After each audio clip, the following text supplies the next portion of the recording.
Hey there, Mark. You know, sometimes those Canadians just win way too easy. No way, we're the worst. Let's talk about that.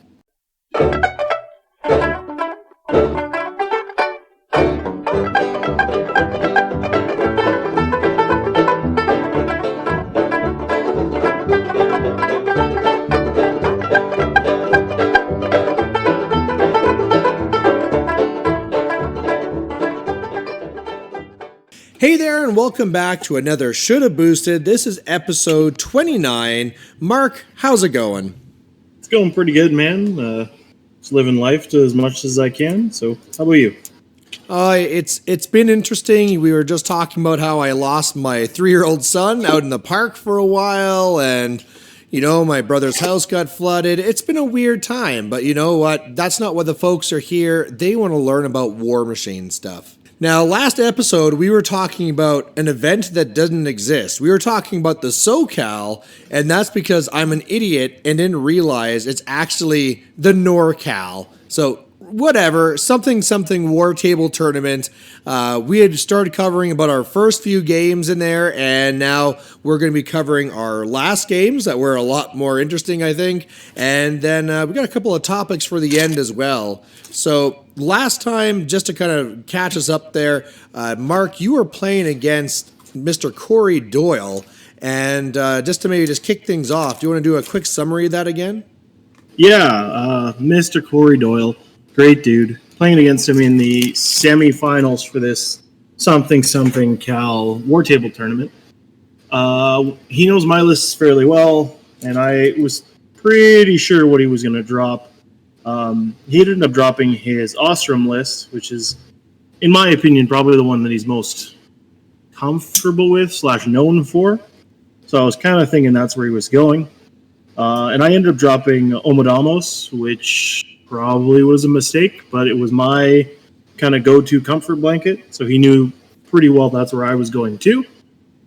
It was a very long game, very long. We only started at like 10 or 11 p.m. because I work nights, and Corey's he's a saint. He liked to accommodate me, so that's even better. But yeah, the game went super long, and it was actually kind of interesting since Corey had to work in like 4 hours, not even, from when we were still playing. We're like, okay, we're both exhausted. Why don't we just pause this? Because you have to be up and drive, some dangerous goods around and get some rest, and we'll finish it up tomorrow. So we kind of had like an intermission, which was nice. But unfortunately, I couldn't pull it out. Apparently, boosted 9s are a little bit harder for me to roll than I thought. So he had me pretty well dead to rights at one point there, where he was up 4-1 in scenario, but I ended up clawing my way back, which was kind of cool. Nice. Yeah. How about you? How'd your game go, Brian? All right, so my round that I did after that then was, so that was your round 4. So that was your 4th round. Oh, so did we not cover that last time? Cover which? Your round 4. Okay. For some reason, I thought that was your round 3, but I was like, wait a second. My round 3 was Doyle. Yeah, we covered that last time. You crazy, Brian. I might be a little bit crazy. A little sleep deprived? Maybe. So I thought that was, anyway, for some reason, I thought you were round 2 Doyle, and that'd be a good walk into my being round 3 was against Corey Doyle. Now, for me, I thought that the list chicken was pretty interesting because he had Texas in the Ostrom list that you talked about, and I had my Haley 2 and Striker 2, and I just knew that Texas list would just destroy my Striker 2 list. Just, all the voids tearing me apart, all the different guns, pulling, Texas pulling me out of shield wall, so I'm just being shot down type thing. So I was pretty sure he's going to run Texas. And so with that, I was kind of humming and hawing what I should actually drop. And in the end, I decided to go for Haley because I thought I had enough pieces there. Because I kind of know that the way it works with Lightning and Texas is that's a little bit weird where you want to be within 3 inches of one of your monstrosities so that you can sack pawn off to it. But at the same time, you don't want to be within 4 because then I can Electro Leap to you. And Texas, who's 14-14, doesn't like any of that. Yeah, not so much. So that's the way it actually turned out. It turned out that he did drop Texas. So I was right. I went with my Haley 2. And then when the game started off, I think it was going pretty well for me. I had some good initial attrition going on, but then I saw an opening. And what the opening was a multi-fire assassination. So I had just enough room that I could use locomotion and temporal acceleration and get up my dynamo so that I could shoot the Gaspy 4 that was in front of his Texas. And then because with multi-fire, I can then after that pick a new target within 2 inches. I could hit Texas, and the only thing stopping this was a monstrosity that he could sack pawn. So if I killed that first with my Storm Striders, he'd have nothing to sack pawn to, he wasn't camping, and he'd just be dead. But you know what, Mark? There's a problem with that whole plan. What's the problem, Brian? The problem is Mark 3. So in Mark 2, it would have worked perfectly, and I would have assassinated that old cripple. However, in Mark 3, all those additional shots for multi-fire need to follow the normal targeting rules. So you have to be in line of sight, you have to be in range. That's not how it was in Mark 2. So I go through this whole thing, shoot down the monstrosity, kind of like feed on some things randomly because I figure I'm about to win the game anyway.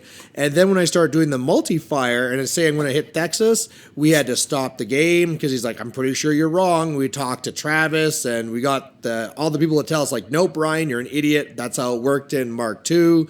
And yeah, basically from that point, it just then slid all the way back. I actually got one more shot because when Gaspy went to try and finish off both my Striders, he rolled 2 double ones, meaning he couldn't finish it off, which gave me one more shot for trying to get like a long shot assassination, but that didn't go either way. So I lost that one. So apparently Corey Doyle, he's just like the shoulda boosted destroyer. Yeah, well, we got to have somebody that beats this podcast, I guess. Line of Sight's not doing it. Yeah. You know, we got to give that Jaden guy a fair share. Have you played him yet? I think I've played him once, but I can't remember what the outcome was. I honestly don't think he won. I think I took that one. That would have been at Attack X. One of these days, we'll just set that up as like a grudge match, just to kind of find out. Right. So what you're saying is for your game, you had to play by the rules, and that sucked. Yeah. Ugh. That's the worst. Basically, you know, it's very rare that my old man syndrome comes in where like me remembering old rules actually hurts me, and this was definitely one of those times because when Corey and I talked about the game after, he was like, yeah, if you just would have used that feat turn properly like a normal Haley 2 player and just like attritioned hard, killed Gaspy, killed some heavies, he can't do anything in response, and then I just keep on attritioning. He was pretty sure he was losing that game, and then I went for this janky multi-fire assassination and just like tripped on the finish line. So, yeah, what are you going to do? Not that. Yeah, exactly. Well, I guess the good news then going into this is that at this point we know who the top players were going to be, and it was going to be Corey versus Gareth, which means in this California tournament we have an all-Canadian final. So to me, I was like, yep, job's a good one. But my last game was against John Mills. And so John was playing Minions of all things, which I haven't not played for a while now. And he was running Barnabas and Jaga Jaga. And I really had no idea what he was going to drop. I didn't know what he was going to do. But I was pretty sure that either one, my Striker 2 could smash its way through it. And so he ended up doing his... oh, no, not Barnabas. Maylock. Maylock's the big armor one. So yeah, he goes with his Maylock. I have my Striker 2. And I think this is a game that I was favored going in, but I made 2 big mistakes going into this.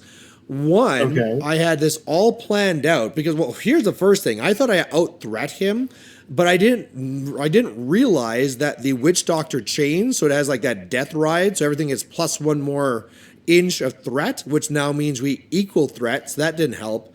But my whole plan was around me going and rebuking one of his units, and then when I got around to doing Striker, I hadn't moved my Lancer yet to actually do it. So when I didn't rebuke them, they did very nasty things to my Legion of Lost Souls. Don't you threat like 17 or 18 inches in that list? Yeah, but you don't want to do that. That's the problem, is that if I was to do that like extreme feat and just run in there, I'm not going to have all my buffs. And then so all of a sudden these gators that are at least going to be armor 20, I'm just not doing anything to them, and then he's going to destroy me. Oh, okay. Because you said they threat the same, I was confused. Yeah, that's without the super long Striker 2 threat. So that was mistake number one that really made it so one flank collapsed. And then on the other flank, it was kind of hampered between this forest and this building. And one of the things that I realized that I really lack as a gamer is I am not used to setting up like weapon master type charges. I am usually jamming things or just shooting with things or whatever. And I did such a poor job just trying to position my Legion Lost Souls on the other side that I wasn't getting effective charges. And really, turn after turn, he would just keep on eating away at my army. And in the end, even though I was up on scenario, I just couldn't keep it up. I went for a very ballsy play with Striker 2. I actually overcharged 3 times in this game. It was crazy. But in the end, with the last overcharge, I was in a position where I was in assassination potential. So he pulled that off, but it was a long game. It was like a good 4-hour grind game. Yeah, a lot of these WarTable games seem to go a little bit longer than we hoped. Well, our first ones were pretty good. Like your first ones, we had like Agathon, pew, pew, pew, you're dead. And mine were like, oh, you didn't know I threatened 17 with Striker? Okay, you're dead. Like those were great. True. So really at the end of the day, I end 2-2, which was a little bit disappointing, but what can you do when one of your games is against the winner? Because, the winner of the whole thing was Corey Doyle. He beat Gareth. That means Gareth took second. And then my buddy here, who went 3-1, you, Mark, took third. I did. Super proud of myself. So overall, I mean, we had some talks about WarTable last time and some of our thoughts on it. But now that you got through the full tournament, was there anything that you really kind of pulled away from those final games there that maybe we didn't talk about last time? No, I think we covered pretty much most of it. I think for overall, WarTable is super solid, and I'm definitely a bigger fan of it now than I was when I skeptically went into it. I'll probably continue to use it, in all honesty, when I can't get games locally. So, yeah, fair enough. One of the things that I noticed, I don't know if it came up in your games, but for me, usually after a game, I'm used to that talk that happens after, where there's a lot of, oh yeah, so what do you think of the game? What do you think we could have done differently? Blah, blah, blah, blah, blah. And I really didn't get that from almost any of the games here. Basically, my first 2 games, I can't blame my opponents. They're like, oh my God, I forgot Striker Thread so far. Bye, I just want to get out of here type thing. But in these last 2, the one with Corey and the one here with John, they went so long. I think my one with Corey was 3 hours that it was just so late. They were like, yeah, I'm so tired. Bye, I'm out of here type thing that I really missed that. It wasn't really until like the day after that, thanks to me knowing Corey, I could chat with him on Facebook. But I really just kind of felt that was kind of like missing from my game. So did you feel that at all? For my first few games, it was okay. I had Adam Stewart there, and I sat for quite a while afterwards and talked about my game with Agathon versus him in Striker 1. He's primarily a Infernals player, so he gave me quite a few tips, which was nice. But, not really. Kind of the same experience as you there with my other games. Kind of okay, goodbye. Yeah, and I wonder if it also would help if we were playing more locals. Now, this is a thing where we're playing against people from, a different country and different time zones and all this stuff. And so I know when this was first coming out, there are some locals who had said, I would only play in a Vassal or WarTable tournament if it was somebody local. And I think at the time, their meaning was more so around, I want somebody that I know and that I trust and that, I know the game's going to go a lot more smoothly with us understanding each other. But I think even just for having that knowledge and being like, hey buddy, let's chat a little bit more, that's really missing when you're playing against someone that you've never met before. You have no idea what type of person they are, and you're just awkwardly trying to to work that out over online type thing. Yeah, probably. I think it definitely added level of comfort if you know the person. It definitely never hurts. Yeah. So, I mean, overall, I still feel that, I mean, like, compared to getting no games, it's better to go into WarTable, and that WarTable is significantly better than Vassal, but there's still something really missing there. And I think that one of the telling things is that they set up another one almost immediately, and neither of us signed up for it. So I can say my reasons after, but Mark, why didn't you sign up for the next one? Well, I think with all the restrictions being lifted and whatnot locally for games, that I think I'm going to be able to get way more and better games locally than I will be by doing this War Table stuff. So I just think the time for me personally for War Table is it filled that little bit of a void, but now I can get back to doing this stuff for realsies. Yeah, I'm kind of in exactly the same boat where, you know, when I have it so that now we're actually getting these in-person games that really that itch is being scratched. And it was, if nothing else, especially for my situation, really hard to fit in those 4 hours. You know, I need to find a time where it's like, okay, wife, I'm going to disappear now for 4 hours, have fun with all the kids and the dogs and everything else, and I'm just gonzo. And, you know, I think it was good to meet these new people, like say like for the Minion game, right? Locally, other than our one Minion player that plays Rask all the time, I wouldn't get the chance to play these different things. So there is that, but at the same time, it's just that time investment and that personal touch where, you know, you and I got a game in, and that was so nice to finally have something like that again. Yeah, I enjoy your company, Brian. We'll just sit there. Yeah, exactly.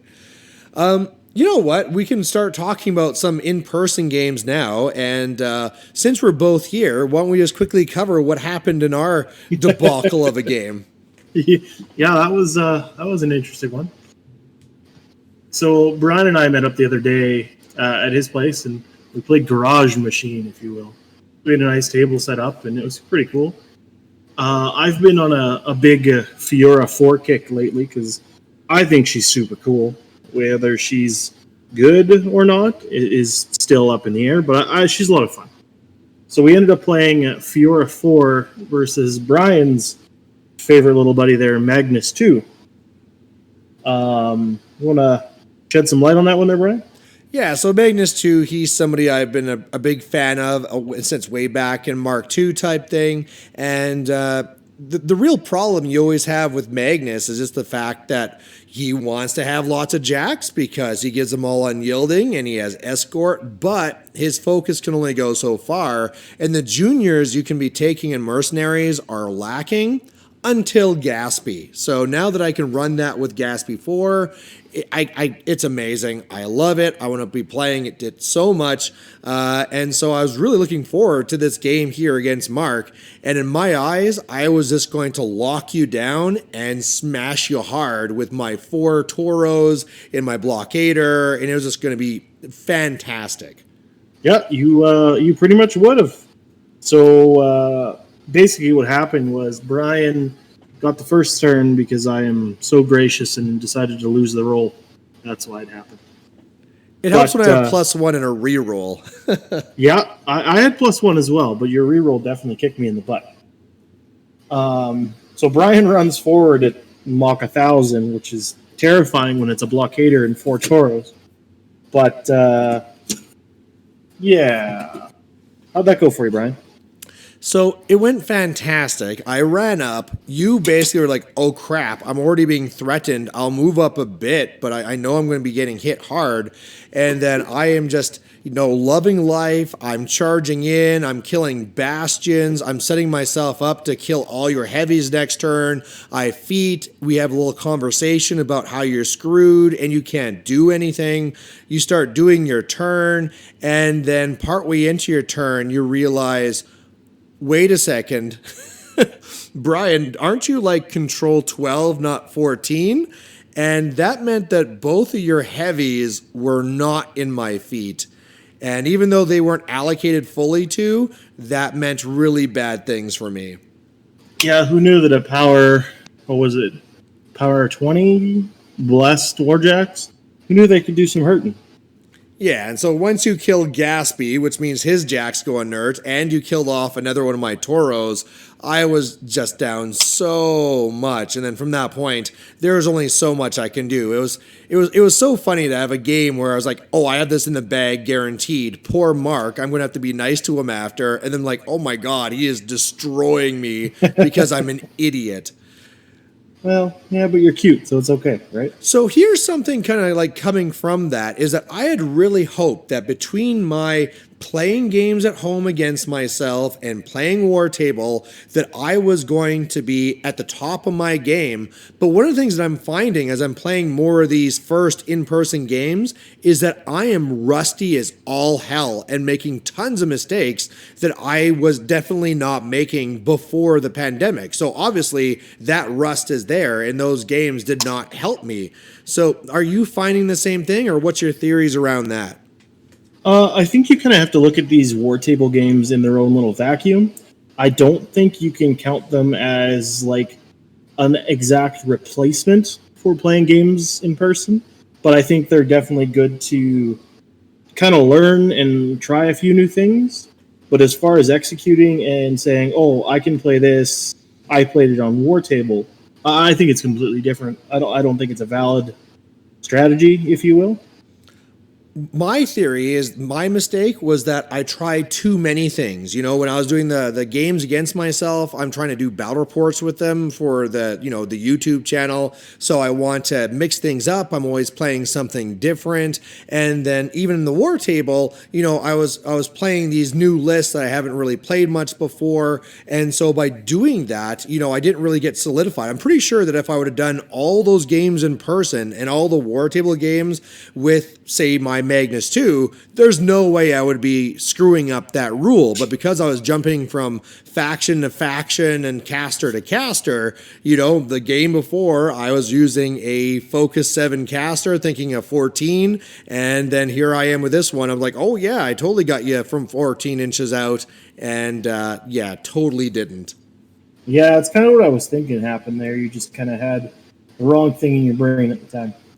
So now that we're starting to do these in-person games, what are some of the ways that you're thinking that we should be getting into this? What are the precautions that you think we should be taking? And that's kind of like for the virus side of things, but also as like for people coming in with that rust, because I mean, like, I'm rusty and I've been doing things. I'm sure the people out there that have not been doing anything for months will be super rusty. So what do you think people should be focusing on now that they're starting to get games again? Well, my opinion with this whole virus thing is we're not going to go into that. Okay. But, yeah. But as far as getting these games in, you have to understand that people are in a certain mindset of this whole situation. So just do your best to not be a dink. Kind of accommodate them as much as you can. Don't be gross when you're playing these games. But yeah, it's kind of where my thoughts are. Sure. So that's for the virus part. So then what do you think about like trying to focus and trying to make sure you get that, let's call it the pandemic rust off? Honestly, it's just like anything else. Just you got to get out there, get your games in, and just like riding a bike. Once you get there, you're starting to play in person. I think that it's going to take a few games, but that rush should fall off pretty quick, in my opinion. I think, like, from what I was just saying, the biggest thing I think I need to do right now, which is going to be tough because I have some different directions I want to go, is that I'm sure during this pandemic time, people have been playing around with a whole bunch of different lists, whether they're doing them in War Room or making them in WarTable or whatever. And now you have to focus. Now, if you want to get that rust off, pick two lists and play them at least 10 times before you change them, type thing. And I mean, like, for myself, I am in love with Striker 2 and all the things he can do, and Haley 2, but I'm also in love with Aurora 2 and with Magnus and also with Ashlyn. And I seriously need to like sit down and have like a a big moment where I'm like, oh, I'm going to be playing this now, and I need to decide that as soon as possible to really get that rust off. Yeah, probably solidifying like your two list pair or however you want to put it. I think that'll help a lot. And speaking of Magnus, did you see that mini crate model? That is pretty nice. I'm not a big fan of the Gordon that they put out. That one's kind of like, okay, sure. But Iron Man. having a new Magnus, that's pretty awesome. But that model alone is just beautiful. Like his first and second iterations, if you will, they're kind of potato looking because they're old. Like in comparison, they're pretty bad.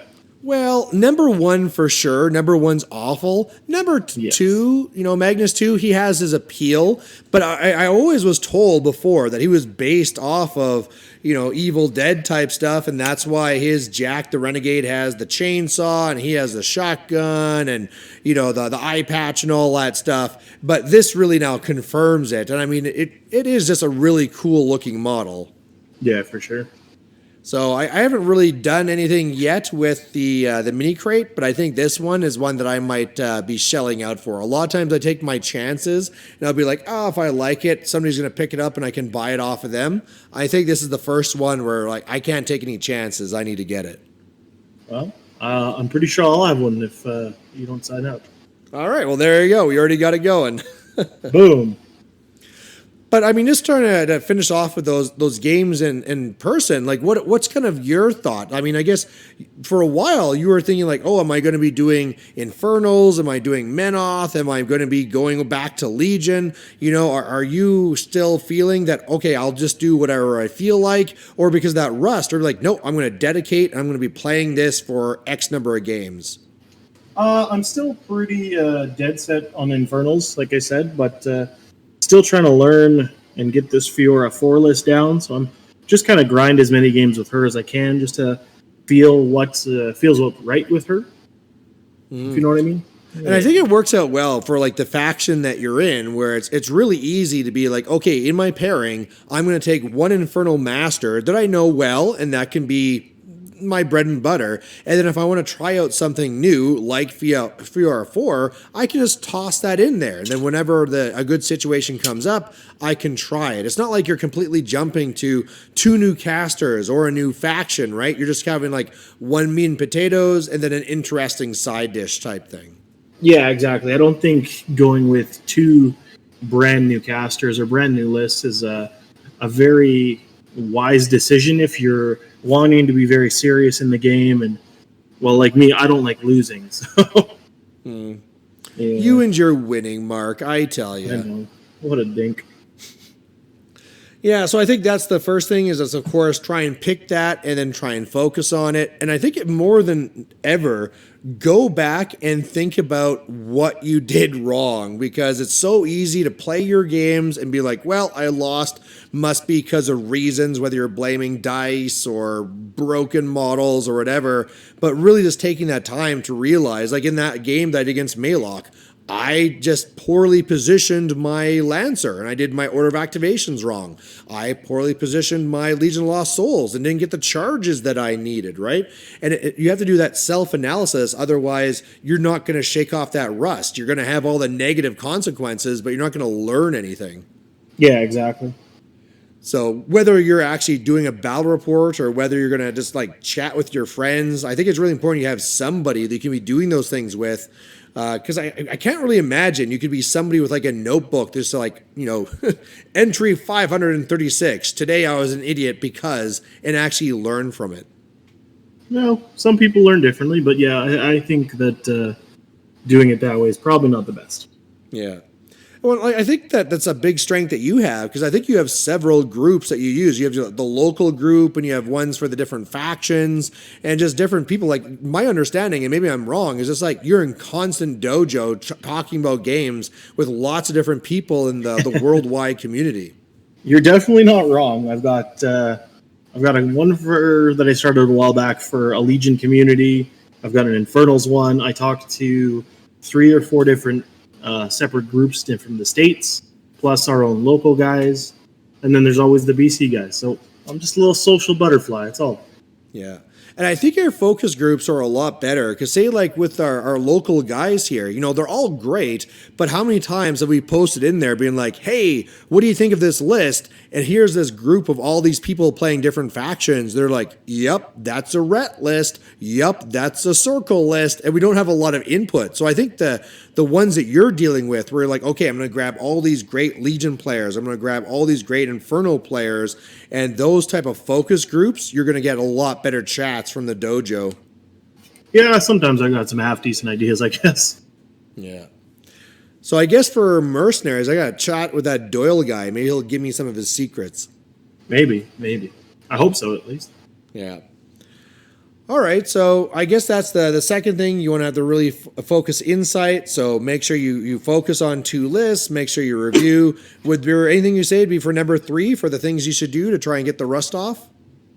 I think the only thing for number 3 is kind of put in the effort, because that's where it all starts, right? You got to get out. You got to do these games, or even if you're not getting out, get somebody to come on over.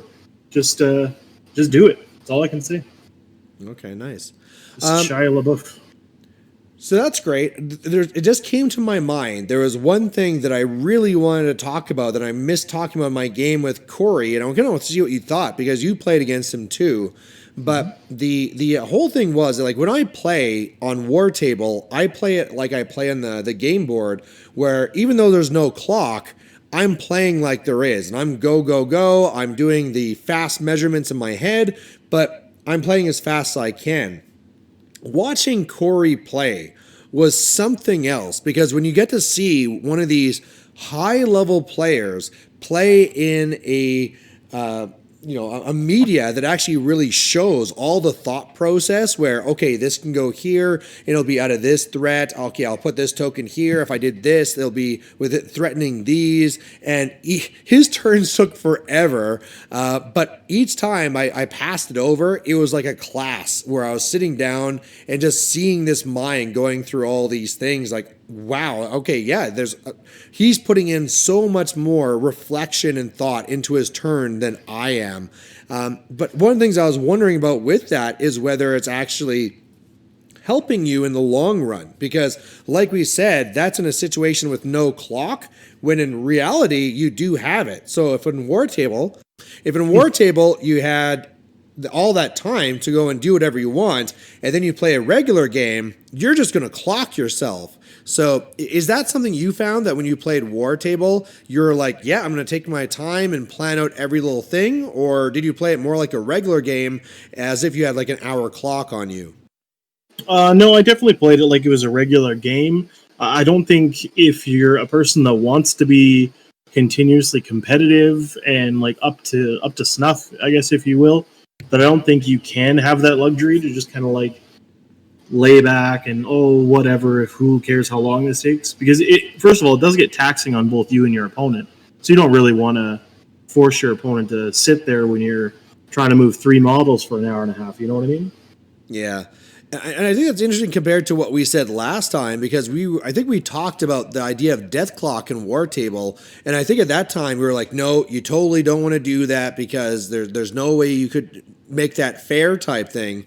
But now with this kind of reflection, I'm wondering if you actually want a clock in there, just because then you'd be stopping those bad habits of, yes, I have all the time literally in the world to play this game, so I might as well pre-measure out literally every option to me.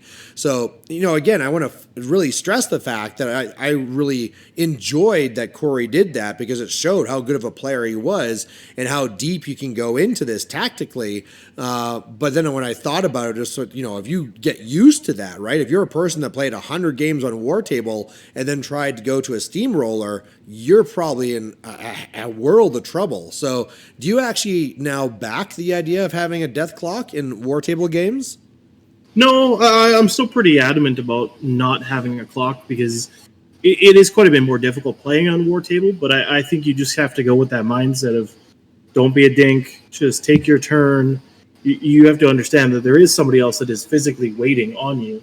And I don't like that feeling of urgency personally, whether it be on the table or having to make somebody else wait for anything. I don't know, people that are listening to this are going to laugh because I'm the one saying that. But Yeah. Yeah, and it's also, of course, tough when things are like, this person has a bad connection, so they fall off. And so, like, do you pause the clock? Is that their problem? Like, how do you do that? What if both of you couldn't drop off? What's happening? So, I don't know. It's a weird one, but the main thing is that we're getting real games in now. Yeah, exactly. And I'm totally going to beat you next time with Magnus 2. You probably will. All right, well, Mark, unless you had something else you want to talk about. No, man, that's kind of all I was looking at talking about today. Awesome. All right, so to all of our viewers out there, thanks for listening to another Shoulda Boosted. As always, you can find our stuff if Mark ever updates our Facebook page. And Do it right now. You are now? I'm doing it right now. Awesome. Otherwise, you can find my Malorian stuff on the Mr. Malorian page. And at some point, we're going to convince Mark to start making his own content as well, too. So wait on that. Good luck. Otherwise, we'll catch you later. Bye. See you guys.